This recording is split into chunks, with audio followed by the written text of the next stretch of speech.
This page is the front cover of Dreamcast Magazine, and it's a belter. It's screaming about being packed with 116 pages of news, previews and reviews. They're even giving away £3,000 worth of prizes. The big hitters on the cover are definitely Dead or Alive 2 and Resident Evil Code Veronica. It mentions an exclusive look at Tecmo's Mammoth Beat MUP. That's Dead or Alive 2 for sure. Then it's got Resident Evil Code Veronica Dead Good, boasting they've played Capcom's survival horror shocker to death. Visually, it's all about the girls from Dead or Alive. Striking poses and looking rather fetching, I must say. It's clearly issue number 5, and priced at £2.99. Right at the bottom corner, it proudly proclaims itself 100% unofficial. Cracking cover, gets you right in the mood for some Dreamcast action. This page is an advert for the Sega Extreme Dream competition. It's on Dream Arena and reckons it only takes 5 minutes to enter and make your wildest dreams come true. They're talking about proper extreme stuff like snowboarding in the Rockies or flying a MiG-jet, the kind of thing you'd only dream about otherwise. It's all about entering online through your Dreamcast. This page is the contents, right, laying out what's in this issue. You've got features on Jambo, Safari, and When Worlds Collide, which looks into Japanese gaming culture. The editorial is all about Crazy Taxi showing up, and how everyone got hooked on it at the office. There's a Red Hot Games section, and a preview of Dead or Alive 2, with some screenshots. Oh, and Simply Games are advertising their Dreamcast games, and bits and bobs. This page is the contents page for issue 5. Right at the top you've got Some strikers are born great, and some achieve greatness setting the tone, and some have it thrust upon them at 4 AM, which is a bit cheeky, must be about late night gaming sessions. On the right hand side, it's laid out what's inside. The reviews section kicks off on page 44, and there's a newscast section starting on page 88, keeping you up to date with Dreamcast happenings. Then the regulars section from page 80 onwards covers Dreamcast solutions, Interact, the directory, Dream On, subscriptions, and Dream Moment. Down at the bottom left there's an advert for Virtua Striker 2 version 2000.1, boasting about built-in soccer punditry, 32 world teams, 5 tournaments, and reliving golden moments. Apparently your mates will love it, and it's for up to 6 billion players on Dreamcast. They're really pushing the boat out there. This page dives straight into the big story, all about Sega GT, Homologation Special. It's clear Sega are really pushing this as their answer to Gran Turismo on the PlayStation, aiming to outdo it no less. They're calling it one of the most realistic driving games, and by the looks of the screenshots, it's shaping up nicely. They've put a lot of effort in, mentioning Takeshi Nomura and Hidetoshi Tatsuno as key developers. It's not like their arcade racer Sega Rally 2, this is a proper driving simulator, focused on licenses and garage tinkering to tune your cars. You can even adjust brakes and suspension. They reckon there will be over 200 cars and loads of manufacturer licenses like Honda, Toyota, McLaren and Mazda. It's due out in the UK springtime. Italy. Then down the right side there's a big issues section, flagging up other bits. Power Stone 2 is mentioned, Capcom's beat-em-up sequel, and then a cheeky Crash and Spyro question, hinting at PlayStation characters may be coming to Dreamcast somehow. Code Veronica gets a shout-out, saying it's unique and they've played it. Soul Reaver is there too, described as dark. And lastly, Tony Hawk Skateboarding, saying it's never looked better. The Dreamcast news includes several game updates. Castlevania, Resurrection is delayed, while Dracona's Cult of the Worm is pushed to March. Ogre Battle is coming to Dreamcast. Capcom is developing Power Stone 2, and Eidos has a Disney deal for 3 games, including Walt Disney World Racing. Virtua Cop 2 is confirmed, re-releasing on Dreamcast at a budget price with improvements. The Dreamcast charts are led by Soul Calibur and Sonic Adventure. Sonic and Shenmue Grandrums have PC content. Sega Europe is pleased with Crazy Taxi and Virtua Striker 2. A Resident Evil Code Veronica demo came with the Japanese Resident Evil 2. The team is unable to review Sega GT and has difficulties playing Shenmue due to language barriers. Marvel vs. Cap.com is getting a Dreamcast sequel with improved combos and online play. Konami is entering the Dreamcast football market with International Superstar Soccer, promising enhanced graphics. Godzilla Generations, Maximum Impact is also coming. Namco is releasing downloadable Soul Calibur minigames.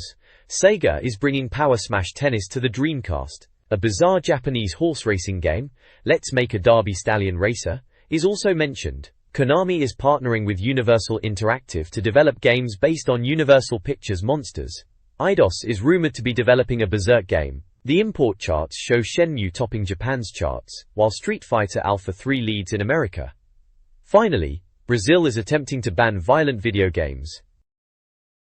The next page showcases the Dreamcast exclusive Resident Evil, Code Veronica, boldly proclaiming it's spilling its guts with survival horror. It highlights the graphical prowess of the Dreamcast, particularly in the intro movie, which is described as being directed in the style of John Woo. Claire Redfield is featured as the main protagonist escaping the Umbrella Corporation's Paris HQ. The article stresses the game's visual fidelity and advanced tech for the time, even down to details like realistic lighting affecting Claire's cigarette lighter. Elsewhere on the page, there are brief previews for Black and White from Lionhead Studios, a game about being a god and dealing with giant monsters like apes, cows and tigers, and Prince Nazim Boxing from Codemasters, featuring different gameplay modes. Finally, there's a competition to win copies of Resident Evil 2 and tickets to the London Dungeon. To enter, you just need to answer which of the listed Resident Evil titles is the new Dreamcast game: Code Julia, Code Fiona, or Code Veronica. The answer, of course, being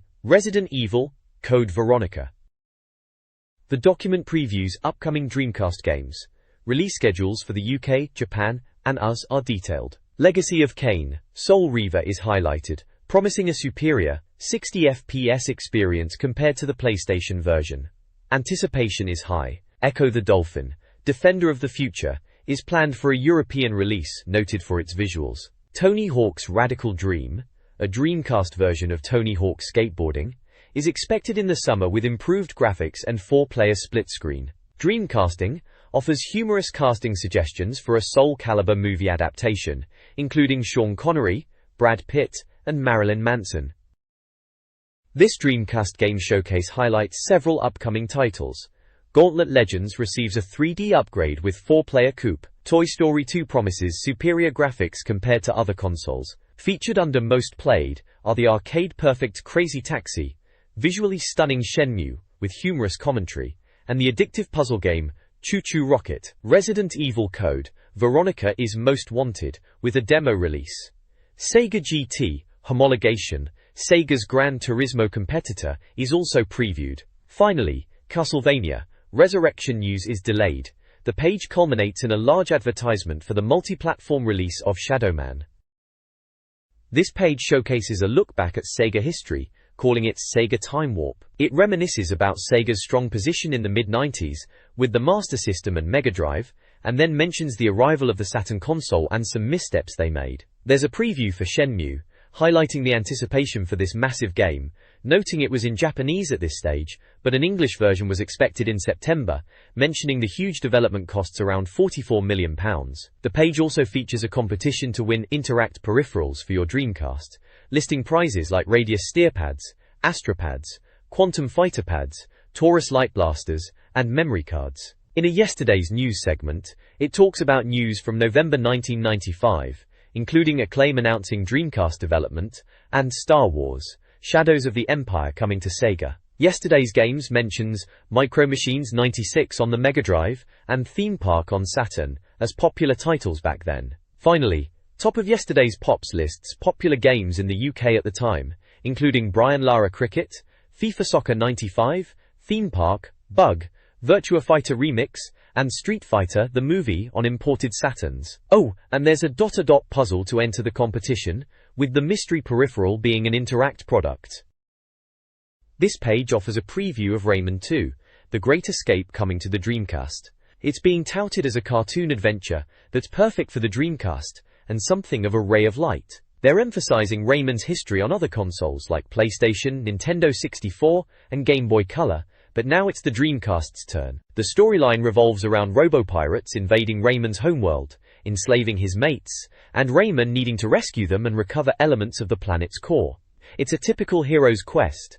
The Blue Lum Rising section describes the mission objectives: saving mates, recovering core elements and finding hidden masks. First impressions are strong. They reckon it looks lovely, has a fairy tale story, and is easy to get into. They are saying it cleverly teaches you how to play as you progress, and it's engrossing from the start. They mention around 40 hours of gameplay to complete, describing it as a good old romp. The screenshots show off various bits of gameplay like swimming sections, maze levels and platforming. There's a little gameplay highlight box pointing out the number of minigames on offer in Rayman 2. Overall, it sounds like they're really impressed with this early look at Rayman 2 on the Dreamcast.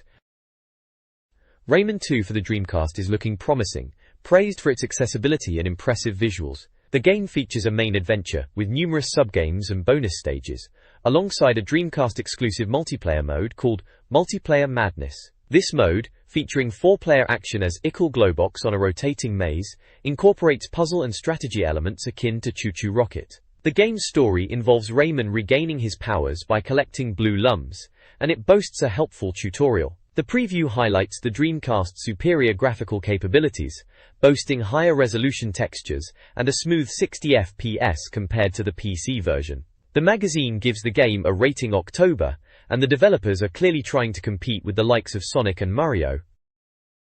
Jambo!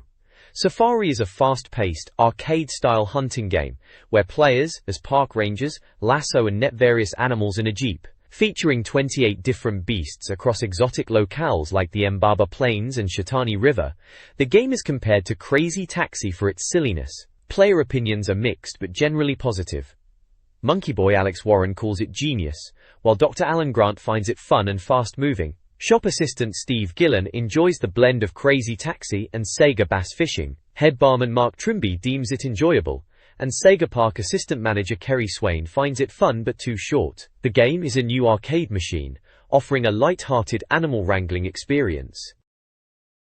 The next page showcases the arcade game Jambo, Safari with opinions from various people. Gavin Dias, a 23-year-old reduction technician, thinks it's original and good for a laugh but is unsure about buying it for Dreamcast. Chris Heap, a 12-year-old student, finds it fun and definitely would buy it. David Woodhead, a 27-year-old bank clerk, thinks it's original and would be tempted to buy it. Mark Ewing, a 24-year-old student, enjoys the graphics and fun gameplay, possibly considering a Dreamcast purchase. John Banerjee, a 23-year-old pre-sales engineer, considers it novel and cool, though probably wouldn't buy it, but acknowledges it's good fun. The page also includes an infoburst section mentioning a real-world Jambo Safari tour operator in South Africa, which the game might be coincidentally based on. The screenshots show the game's Jeep driving through safari environments, with giraffes and lions, and in-game text in Japanese.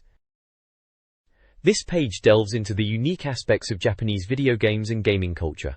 It explores why Japanese games are often seen as mad and different from Western games. The article touches on the stereotypes associated with Japan, such as businessmen doing karaoke, and the prevalence of vending machines. It then focuses on pachinko, describing it as a deceptively simplistic game that's incredibly popular in Japan despite the advanced technology available in gaming. The article contrasts the simple, chance-based nature of pachinko with the skill and discipline usually expected in video games, suggesting that the Japanese embrace both tradition and technological advancement in their gaming tastes. There's a mention of how Japanese developers tend to tone down difficulty levels in games, implying a different approach to game design compared to Western developers. It concludes that the Japanese love of pachinko is similar to the UK's fondness for retro games, suggesting a nostalgic element in both cultures. This text explores the reasons why some Japanese Dreamcast games didn't reach the UK. It highlights a difference in gaming preferences, with Japan favoring puzzle and pet-raising games like Choo Choo Rocket and Tamagotchi, while the UK leans towards combative experiences like Command & Conquer. The article suggests that the Japanese gaming industry is more creative and experimental, producing original titles like Shenmue. Japan's approach also includes significant commercialization of characters like Pikachu, which the UK might not embrace. Additionally, the text critiques the faddish nature of Japanese trends, while in the UK, gaming is perceived as a niche hobby, despite efforts to attract a wider audience. This page showcases a promotional image for Dead or Alive 2, billing it as Expo's Dead or Alive 2. The headline reads, "Alive Heaving," and the page text teases a multi-page spread over the next 8 pages featuring 4 of the sexiest women from the game, which was a big title on the Dreamcast in 2000. It encourages the reader to try not to be eaten alive, hinting at the action and perhaps the allure of the characters. The image itself is a rendered shot of one of the female fighters in a bikini. The next page continues the Dead or Alive 2 exposés feature, focusing on Lifang and Ayan. We've got a large image of Lifang in a yellow bikini, looking rather fetching I must say. The text describes her as a Chinese beauty, who's both sweet and deadly, highlighting her Tai Chi expertise, and her ability to pull off some impressive moves, even in heels. There are a couple of in-game screenshots of Lifang in her red Chinese dress and fighting in her green outfit, showcasing her in action. On the other side of the page we have Ayan, also in a bikini, this time blue, with a description positioning her as Kasumi's sister, just as glamorous, and even more of an eyeful. They mention her fighting style and how she spends a lot of time airborne, which anyone who's played Dota 2 will know is certainly true. There are also some screenshots of Ayan in her purple ninja outfit, and another in a dark purple dress, emphasizing her look and fighting poses. It's all part of this expose feature, digging into the characters, and their assets, shall we say, in Dead or Alive 2. This page continues the Dead or Alive 2 character expose, this time focusing on Kasumi and Tina. We've got a rather large picture of Kasumi in a black bikini, and the write-up is all about her welcome return, pointing out how good she looks and plays, even if some might call her a bit of a bitch fighter. There are some in-game shots, showing her laying a beatdown on Bass. The text boxes are a bit cheeky, one asking if Bass looks like Hulk Hogan, another mentions someone being under Kasumi, then a comment about her striking a pose, and lastly one about Hayabusa, kneeing Leon in a rather sensitive area, Bidamoga. Flipping over to Tina, we have another large image, this time her in a white bikini. The text here talks about her makeover, blonde hair, maybe a bit of enhancement if you catch my drift. They mention she even has her own catwalk video online. It's all about her looks, but they do acknowledge she's a good fighter too, and to watch out for her impressive legs. The text boxes here are about Tina needing a break from work, that she's a popular blonde babe type, and that she can easily deflect Bass's meaty kicks. All in all, it's keeping with the theme of showcasing the girls of Dead or Alive 2 and their T-gay assets. Team Ninja's Itagaki discusses the Dreamcast version of Dead or Alive 2. The game maintains the tournament setting but incorporates advanced technology and human greed into the plot. Featuring 12 playable characters, with hidden ones, and 12 to 15 stages, including arcade originals, development began in December 1999, with a February 2000 target completion. Itagaki is most proud of everything, and favors Kasumi, comparing her to Venus.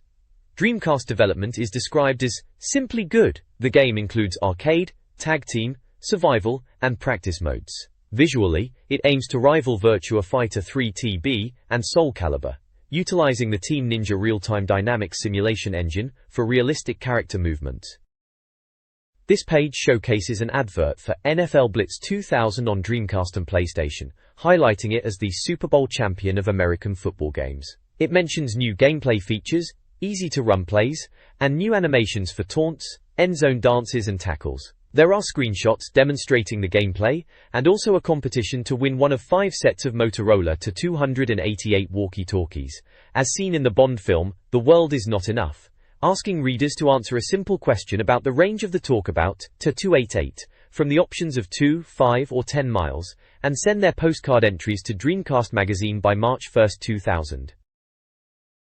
Dreamcast Magazine Issue 5, pages 44 to 45, reviews several Dreamcast games. Crazy Taxi receives a surprising 46, while Zombie Revenge scores 52, and Virtua Striker 2 version 2000.1 gets 54. Resident Evil 2 earns 68, Armada 64, Evolution 63, and Tee-Off Golf 72.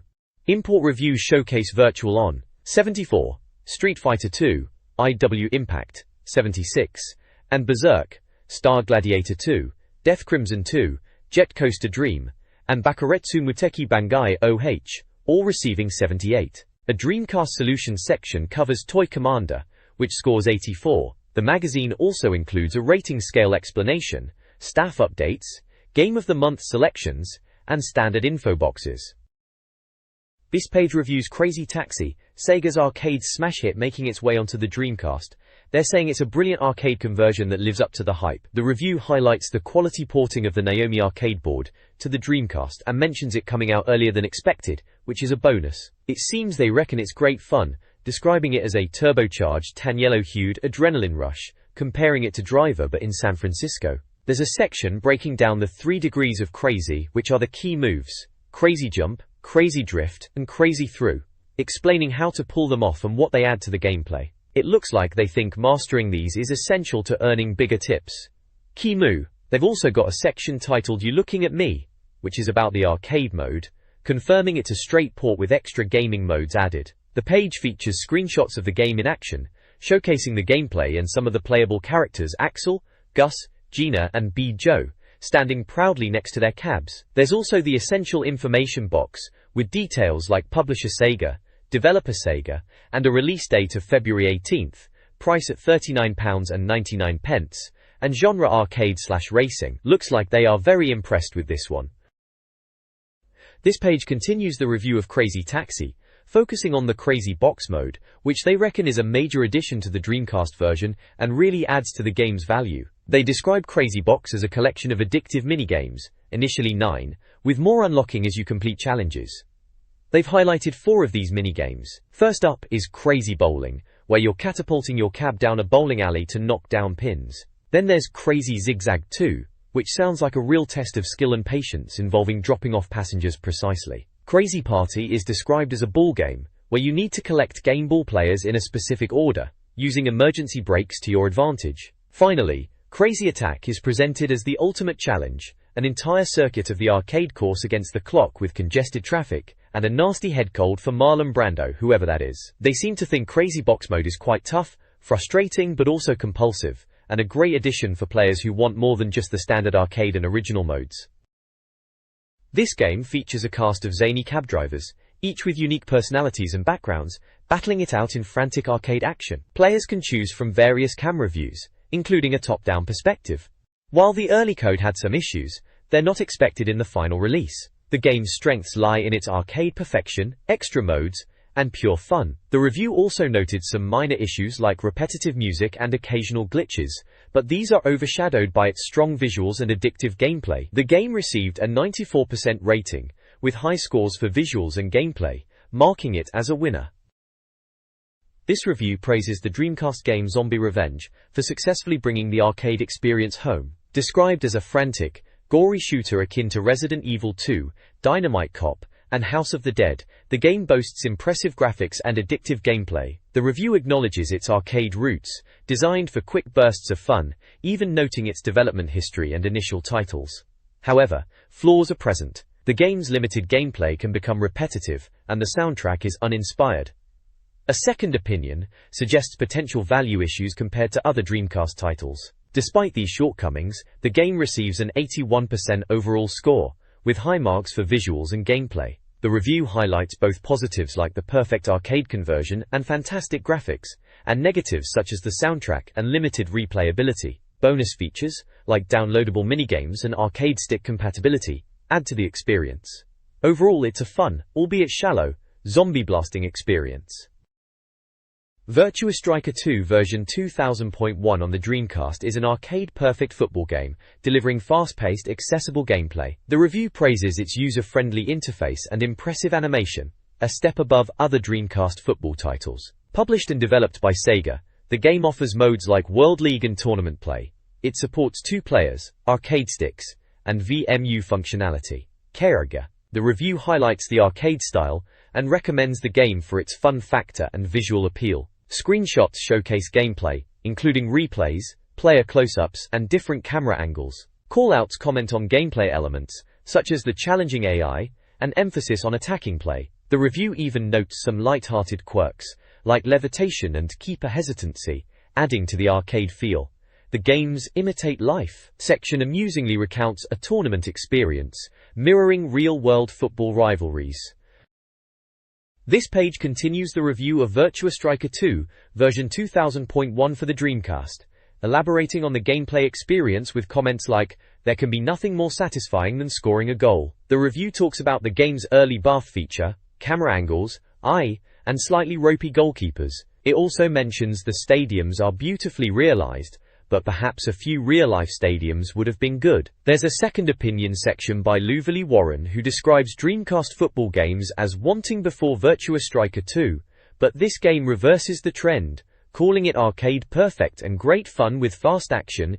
Even with limited options due to its arcade nature, it's perfect for a quick game with mates. The review box gives Virtua Striker 2 a decimeter rating of 78%, highlighting stunning graphics and amazingly fast as positives, but too simplistic, and annoying sound effects as drawbacks. The visual score is 94%, sound 75%, gameplay 70%, and value 72%. It suggests Wafer Striker and WLS 2000 as alternatives. There's a section called The Teams That the Wafer Cup Forgot, detailing cheat codes for unlocking MVP Yuki-chan team and MVP Royal Genki team. Another info burst panel gives some football trivia facts, including information on the Wanderers, Mayday Stadium in North Korea, and Pele's games played. This page is a full-on advert for Gameplay.com, boasting about being Britain's biggest mail-order supplier of computer games. It's a January sale, pushing Dreamcast games for £29.99 or less until the end of January. They're shouting about price, choice, quality and service, promising the best deals and a money-back guarantee. There's a big push on Dreamcast hardware bundles, including consoles with games like Wafer Striker, and they are showcasing accessories too, like keyboards, VMUs, controllers, arcade sticks, steering wheels, even VGA boxes and SCART cables. Loads of Dreamcast games are listed, from Aero Wings to Zombie Revenge, all priced at £29.99 or less, a proper bargain bin back in the day. They're even tempting you with a free 64-page catalogue, packed with Dreamcast, PlayStation and 1064 stuff if you call their sales line. Proper mail order stuff back then. You filled out a form and posted it off. Those were the days. This magazine review highlights the Dreamcast port of Resident Evil 2. The review emphasizes the game's survival horror elements, including its gory visuals and intense atmosphere. The text describes the game as a straight port, but a worthwhile experience for newcomers or fans seeking thrills.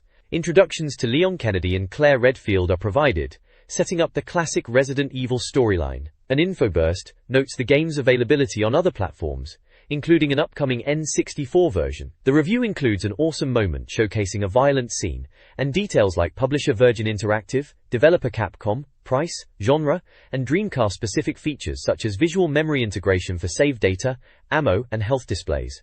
Overall, the review positions Resident Evil 2 as a solid offering for Dreamcast owners, focusing on the core experience of the series. This page continues the review of Resident Evil 2 on Dreamcast, with the reviewer discussing the game's atmosphere and camera angles, noting they create a cheesy horror mood but can slow down gameplay. The second opinions section offers another perspective, acknowledging the popularity of Resident Evil but pointing out the dated camera angles, while still admitting the game's scary atmosphere and recommending players wait for code. Veronica. There's a Spot the Difference feature, showcasing screenshots from Resident Evil 2 across the N64, PC, PlayStation, and Dreamcast versions, prompting readers to compare the picture quality. The review concludes with a DM rating of 73%, highlighting the visuals, sounds, gameplay, and value scores. The summing up states it's a decent PC port, but doesn't fully utilize the Dreamcast, and suggests it's a precursor to Code Veronica. Alternatively, suggests Shadow Man and Resident Evil Code Veronica as other games to consider. There are also small image captions mentioning using typewriters to save, cinematic camera angles adding suspense, and a zombie threat. Armada, a Dreamcast RPG shoot-'em-up reviewed, impressed at E3 despite lacking cutting-edge graphics. Gameplay blends asteroids, Elite, and RPG elements with Star Trek and Colony Wars influences. The story involves uniting 6 human factions against the biomechanical Armada. Races possess unique abilities. Borington. The game features glossy, Technicolor visuals, reminiscent of asteroids, with large enemy ships. Players collect credits and power-ups from destroyed ships and buy weapons. Experience points are earned through combat and missions, improving weapons. The radar and directional arrow aid navigation. Multiplayer runs smoothly. Screenshots reveal gameplay, including a radar screen, mission objectives, and ship upgrades. The infoburst highlights Armada as a pioneer RPG shoot-'em-up, and the first Dreamcast RPG. Online gaming was planned but removed. Metro 3D's next game is teased as Dark Angel, Vampire Apocalypse. This page is a review page for the Dreamcast game Armada, a shoot-'em-up RPG that was previewed earlier in the magazine. They've given it a solid 91% overall rating, calling it a top-notch Dreamcast debut from Metro 3D. It seems they reckon it's a bit of an acquired taste. Either you'll love it or hate it, but definitely worth a look. The review itself talks about the good voice acting, which is a bit of a rarity in games, and the gameplay which blends elements from Asteroids and 1942. They mention the tricky controls with the bloody reverse option and the lack of variety in the shooting, but suggest mini-games like time trials and minefields could have helped. There are two opinions given, one by Stuart Taylor, who seems generally positive, highlighting the multiplayer and RPG elements. The other opinion from Alex Warren is a bit more reserved, saying it might seem daunting at first, but it's rewarding for patient players, likening it to a modern Asteroids with more depth. Alongside the Armada review, there's a section highlighting other Dreamcast games. It lists titles like South Park Rally, Sonic Adventure, Shadow Man, Metropolis Street Racer, House of the Dead 2, UEFA Striker, Street Fighter Alpha 3, Soul Calibur, Red Dog, Toy Commander, Fighting Force 2, Ready 2 Rumbles, and Marvel vs. Capcom. Quite a collection of classics there. Warrington down at the bottom, there's an advert for Simply Games, promoting cheap Dreamcast games and peripherals from their website. Evolution, World of Sacred Device, is presented as the Dreamcast's first true RPG, promising a story-driven adventure with battles and puzzles. The game, set in the 1930s, follows adventurers Mag and Linear on a treasure hunt with an Indiana Jones feel. They'll face rivals like Chain Gun, explore massive randomly generated dungeons, and discover artifacts to pay off debts to a mysterious society. Combat features a variety of enemies, including giant bosses, and utilizes cyberframes, ancient relics that combine fighting and magic. Players can select a third-party member and master each character's unique skills, which number between 20 to 50 per character. Screenshots depict environments ranging from bedrooms to dungeon crawls, with blocky yet charming, Dreamcast-era graphics. The game is summarized as great fun, once immersed in its archaeological crusading theme. This review covers the Dreamcast RPG, Evolution, World of Sacred Device. The main review compares the game to Indiana Jones due to its opening sequence, and mentions strange creatures and odd enemy designs. A second opinion praises the game's graphics, camera, and gameplay, dividing it into exploration and strategic battles with character skills. The reviewer appreciates the contrasting environments and item-filled dungeons. While calling it enjoyable and good for beginners, they note repetitive dungeons and excessive dialogue. The game receives an 80% rating, with strengths in story and graphics, but weaknesses in repetitive elements. The page also includes adverts. Telegames promotes Christmas and Millennium bargains, offering games and consoles from the Atari 2600 to the Dreamcast and PlayStation, including a cheap Atari handheld and games under £10. QTEC Systems Limited advertises accessories and DVDs, including RGB SCART leads and joypad converters for PlayStation and Dreamcast.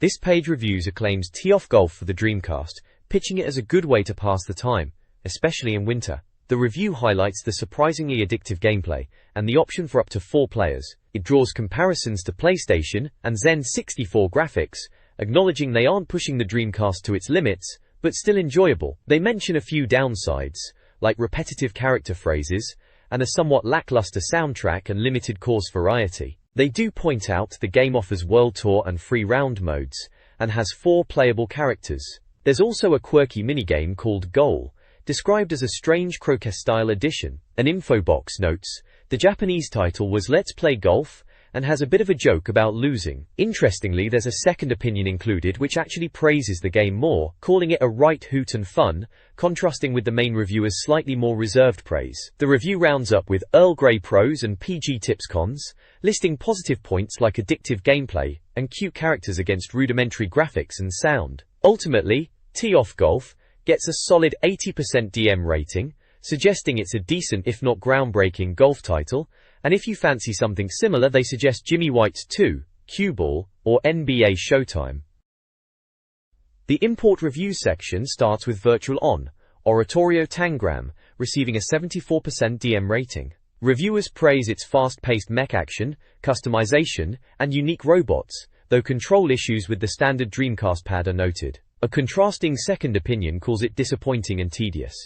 Scrap Metal and Crapboxes highlight addictive gameplay and good visuals versus tricky controls and sound. Breakdown scores, 83% visuals, 74% sounds, 85% gameplay, 79% value. Customization and the awesome moment of battle entry are highlighted features. Street Fighter II IW Impact scores 76%. Other games with 78% scores include Berserk, Jet Coaster Dream, Death Crimson 2, Star Gladiator 2, and Bakuretsu MB. This Dreamcast review for Street Fighter II IW Impact, titled Import Reviews by Alex Warren, harshly criticizes the game.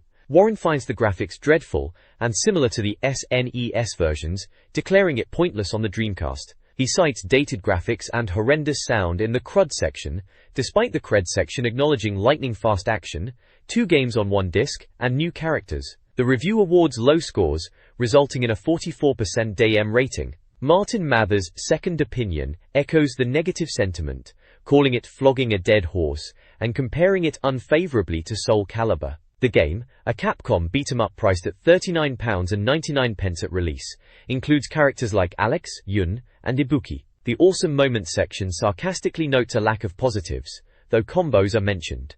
Screenshots are included. This page features reviews of several Dreamcast games. Berserk, a beat-em-up, receives a 75% rating for its engaging gameplay, though it becomes repetitive. Jet Coaster Dream, a construction strategy game, earns a 90% for its addictive and deep experience. Death Crimson 2, a shoot-em-up, is criticized for its poor graphics and story, scoring only 53%. Star Gladiator 2, Nightmare of Bilstein, another beat-em-up, gets a 65%, with the review suggesting it feels dated. Bakuretsu Muteki Bangai, OH, a shoot-em-up, also scores 65%, and is noted as a port of the N64 version. Advertisements include Gamefront, offering cheap games, replacement cases, and VCDs. Madeira Games promotes PlayStation 2, Dreamcast, and DVD players, along with development kits and electronic gadgets.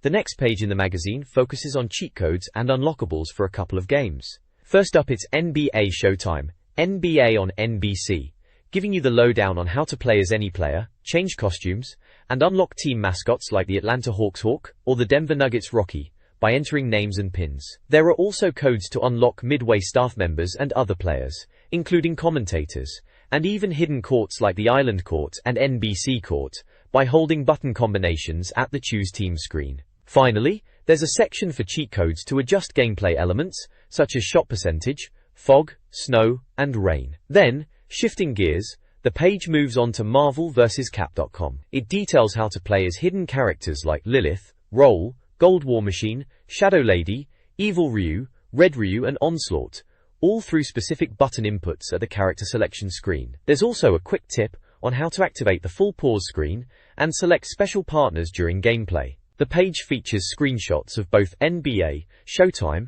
and Marvel vs. Capcom in action. The next page showcases cheat codes for Vigilante 8-2 ND Offense and Psychic Force 2012. For Vigilante 8-2 ND Offense, it's all about special attacks, detailing the button combos for Interceptor missiles, Bullseye rockets, Skyhammer mortar, Bruiser cannon, Roadkill mines, and Brimstone burner. You've got your usual up, down, left, right, and machine gun inputs. There are screenshots showing the vehicular combat, detailing Warrington. Then it moves on to Psychic Force 2012, with tips on unlocking characters like UON, Kiss, and Burn by completing story and arcade modes under certain conditions. There's also a mention of hidden artwork being accessible if you put the game disc in your PC. A screenshot shows off the Anime Fighters action. The rest of the page is dominated by a Cheats Unlimited advert, pushing their phone line for cheats and tips for over 2,000 games on Dreamcast and other consoles. They are bragging about having cheats for games like A Bug's Life, Aero Wings, Air Force Delta, Blue Stinger, Daytona USA 2, Dynamite Cop, Evolution, House of the Dead 2, Hydro Thunder, Marvel vs. Cap.com, which we already saw on the previous page, Monaco Grand Prix, NBA 2K, NFL 2K, Power Stone, Psychic Force 2012, Ready to Rumble Boxing, Sega Rally 2, Soul Calibur, Street Fighter Alpha 3, Super Speed Racing, and WWF Attitude, amongst loads more. They're really pushing their premium rate phone number there. This page provides a complete walkthrough for Toy Commander on the Dreamcast. It's a quirky strategy game where you control toy vehicles around a house, and this guide takes you through the first 7 missions. Mission 1, Training, is set in the kitchen and dining room, teaching you the basics of landing your plane and using sugar cubes. Mission 2, Dish of the Day, is also in the kitchen, where you're tasked with boiling eggs, involving using the cooker and worktops. Mission 3 is the Ring Race, a racing challenge, and Mission 4, Deep Sea Trap, is about protecting a supply boat from submarines, using radar and missiles. Mission 5, Infiltration, involves preventing a convoy from reaching its base by bombing a bridge. Mission 6, Air Raid, is about destroying an enemy airbase and bombers. Finally, the boss fight, Mission 7, is against Cyclone, where you need to drive up a ramp and fire missiles. There are screenshots for each mission showing the gameplay. The guide also details the controls, explaining what each button does on the Dreamcast controller, from firing weapons to changing vehicles and views. It also lists some essential information, confirming it's a Sega-published title, developed by No Cliché, hailing from France and falling into the strategy genre. It supports up to 4 players, arcade sticks, and the vibration pack. There's also a nod to VMU support for saving positions and minigames. The next page continues the walkthrough for Toy Commander, diving into missions 1 through 7, which are all within the 2 kids' bedroom and hallway and its mezzanine rooms. Mission 1, called The Good, the Bad and You, tasks you with knocking out Ringolo's redress supporters without harming any of the innocent toy people in the bedroom. Mission 2, F1 Grand Prix, is a straightforward racing mission where you need to finish in the top 3 over 4 laps. Mission 3, Desertion, is about rescuing 6 missing soldiers scattered around the house and bringing them back to your fortress. The first soldier is apparently easy to find amongst the houses. Mission 4, Water Bombs, requires you to collect water balloons and use them to put out firecrackers before they explode. Water balloons can be found by the sink, basketball, doll, and bedside table. Mission 5, Chuck, pits you against Chuck, described as a rabbit/Godzilla toy. The guide recommends using missiles to defeat him, being careful as he deals a lot of damage. Mission 6 is Clara. Here, you need to rescue Clara the doll before Ringolo's evil henchmen harm her. The guide suggests taking out the tanks firing at the house, where Clara is located first. Finally, Mission 7, Ringolo, is the boss fight against Ringolo. The advice is to simply ply him with missiles until he capitulates, shooting at his wheels first to immobilize him and then targeting his weapons, whilst watching out for his jaws. This guide details rooms 4 and 5 of Toy Commander. Room 4, the parents' bedroom, features racing, train rescues, firefighting, mercenary rescues, naval combat, and escort missions. The boss fight against Blackjack requires constant shooting, targeting his sails for an easier victory. Room 5, the garage and tool room, offers weightless races, UFO battles, treasure hunts, scientist rescues, and a lemur-related mission. The treasure hunt involves plane, car, and teleporter use. The scientist rescue requires aerial combat and strategic soldier placement. The boss fight against Bugs Buggy involves relentless attacks and cornering him. Kaya? This page details the solutions for further rooms in Toy Commander. We are now in Room 6, the Attic, starting with Chopper Race, where you need to finish in the top 3. Next up is Little Big Taxi, to find Matt and drive him to the station. Parachuting involves taking the enemy base by destroying tanks and parachuting in troops. Hold Up requires getting thieves together. Riot is about stopping a riot by destroying trucks and tanks. Finally, in Room 6, Mother the Witch tasks you with saving Noon from being cooked by destroying the witch and extinguishing the fire under her pot. Moving on to Room 7, Living Room and Winter Garden. In the open air is another race, needing you to finish in the top 3 again. Dogfights is a straight-up aerial battle to destroy enemy planes. Galaxy Wars is about preventing Alderac X2I from conquering planets by destroying enemy ships and rescuing astronauts. The Mad Train requires destroying a runaway train before it destroys everything. Lastly, in Room 7, Extermination tasks you with saving toys from Alderac X2I by saving civilians and protecting them from the enemy. Finally, the boss fight this time is against Pegasus in Mission 7. The objective is to defeat Pegasus and your ally. The guide suggests using missiles, sending soldiers, and shooting off his wings to disable him before finally finishing him off by shooting at his head.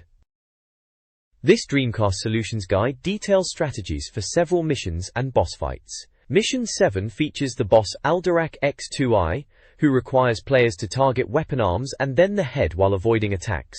Mission 6, Space Revenge, tasks players with destroying a piano using a mega bomb, requiring them to clear defenses and place the bomb strategically. The guide also covers the Hugolin boss fight in Room 08, emphasizing attacking his robot shell, rocket pack, dartboard, and eye. A cheat section provides codes to access all rooms, switch machine guns, and fix toys, confirmed by a sound. Finally, the guide includes magazine adverts for Soul Calibur, Shadow Man, Ready to Rumble and Synthesy, a UK Dreamcast software specialist.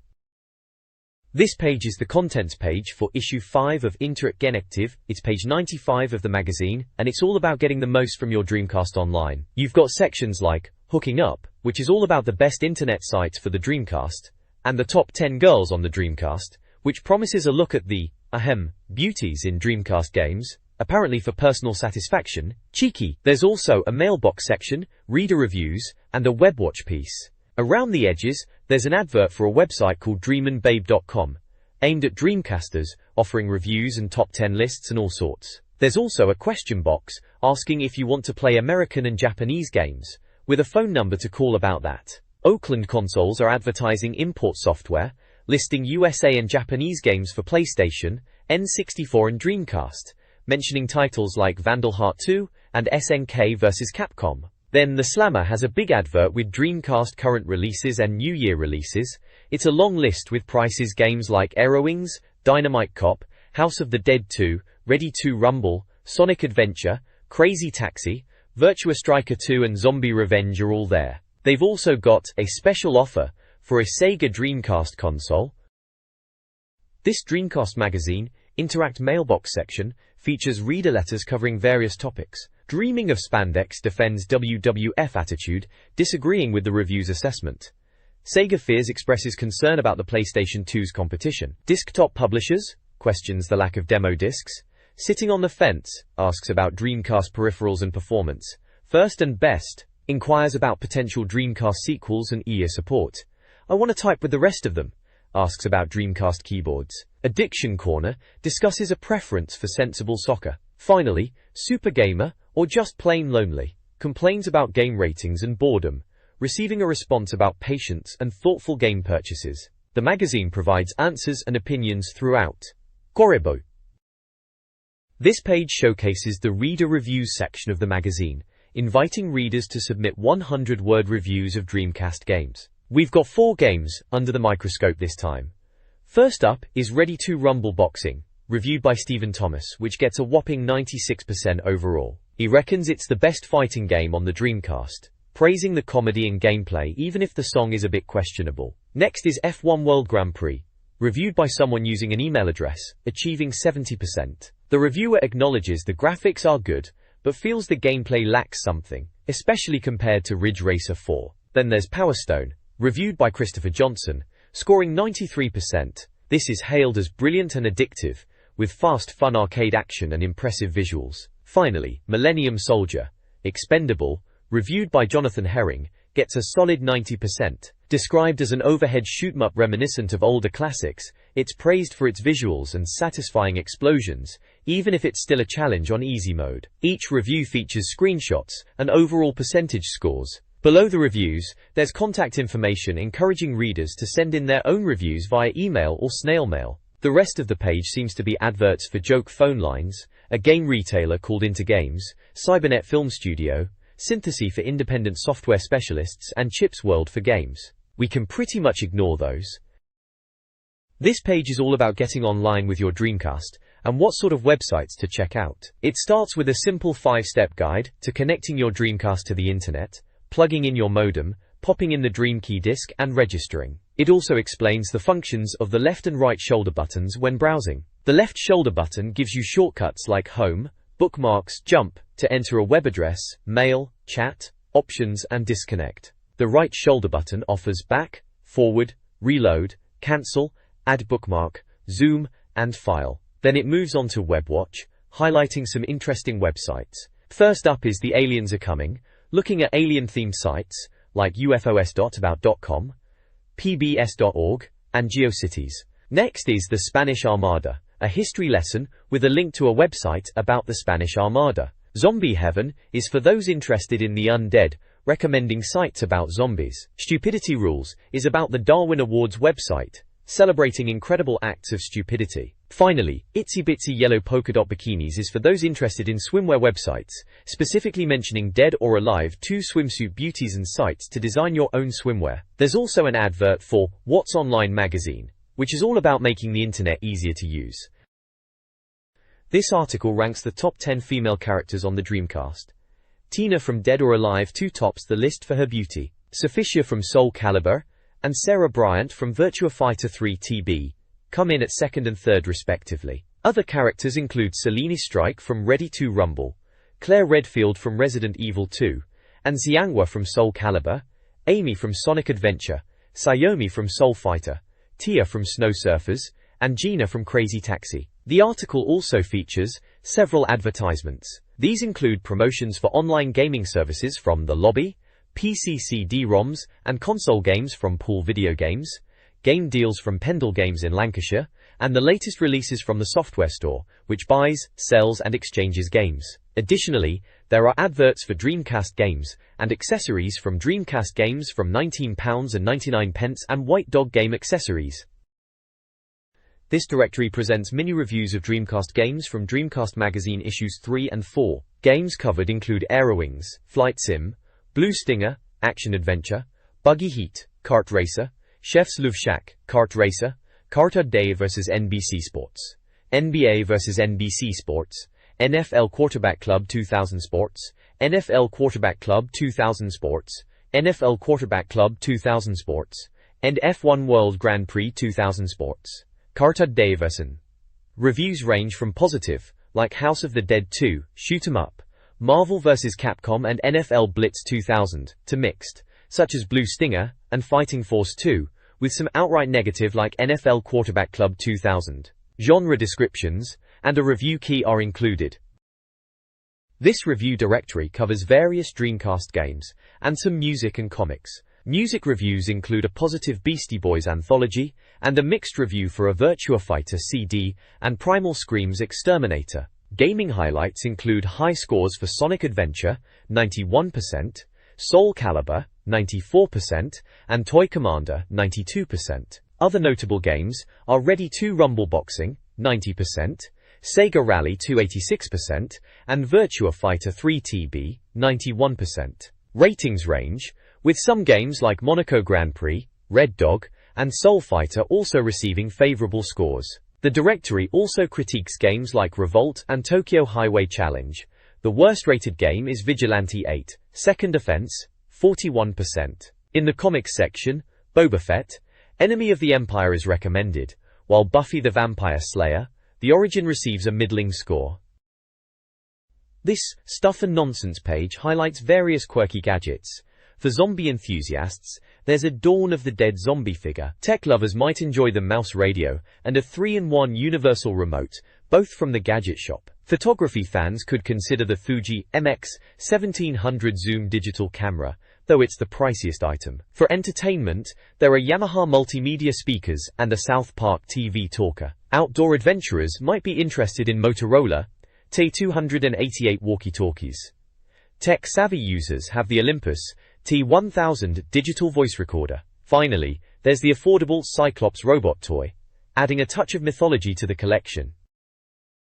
This page is an advert for Dreamcast Magazine, issue 6, which is coming out on February 24, 2000. It's touting itself as the #1 best-selling unofficial Dreamcast magazine, explaining it reviews every UK, Japanese and American game each month, offers new cheats, tips and solutions, has tons of competitions and prizes, and boasts reviews written by the best in the business. They also claim to scour the globe for the latest news, and that it's the only Dreamcast magazine you'll ever need. Duh. The main feature is Legacy of Kain, Soul Reaver, labeled as bloody great, with a hellishly massive review. It's showcasing some of the other great games featured inside with screenshots, including Sega GT, the racing sim, Half-Life, the iconic PC first-person shooter coming to Dreamcast, MDK2, the quirky action shooter, Echo the Dolphin, the beautiful underwater adventure, and of course, Shenmue, the epic and immersive adventure game. There's also a subscription form for readers to reserve their copy at their local newsagent, priced at £2.99. The page lists the magazine's website as paragon.co.uk and provides contact details for newsagents and distributors. This page is showcasing a cracking Dream Away bundle offer for a Dreamcast. They've got 3 tiers to choose from: bronze, silver and gold. The bronze bundle gets you the console, a controller and any game you fancy for £255. Step up to silver and you get the console, 2 controllers and any 3 games for £325. And if you're going all out, the gold bundle is the console, 2 controllers and a whopping 5 games for £385. They're showing off a few game examples like Soul Calibur, South Park, Chef's Love Shack, Wafer Striker and Sonic Adventure. Games on their own are going for £34.99 each separately. Down at the bottom they've got subscription forms for the Dreamcast magazine itself, and a back issues order form too. Looks like you can call them on 02 072 373342, or check out their website, wilrons.com, to grab these deals while stocks last. This page highlights the impact of Soul Calibur on the Dreamcast, praising its graphics and gameplay. It also heavily promotes Special Reserves membership club, touting perks like a free gift, magazine subscriptions, discounts, and more for £6.99 annually. The page advertises Dreamcast console deals, including a free controller and memory card with console purchases, and bundles with games like Sega Rally 2. It also features lists of Dreamcast games and peripherals at various price points. Finally, it promotes Special Reserves physical stores and its ukgames.com website, emphasizing its vast cheat database and user-friendly design.